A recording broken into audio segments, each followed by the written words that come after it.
Hey everybody, I'm Video Bob and welcome to the Delorean Car Show 2010 here in Lexington, Kentucky. I've been bringing you these DVDs since 2004 and go to all of Ken Koslick's Delorean car shows, and this is yet another beautiful one. As you can see, the weather is beautiful. Lots of DeLoreans, lots of Bricklands again this year, which is quite the treat for me because I love all going cars, always have.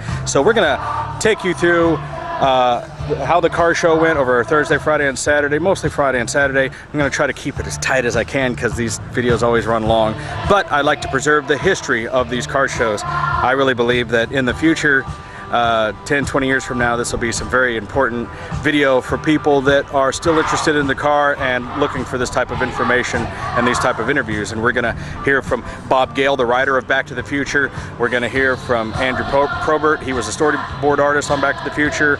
Also Kevin Pike, the effects supervisor. We're going to be hearing from some of the factory employees from the DMC and the quality assurance team, and lots of other treats, all that and more. So let's check out some of these cool cars in the car show first.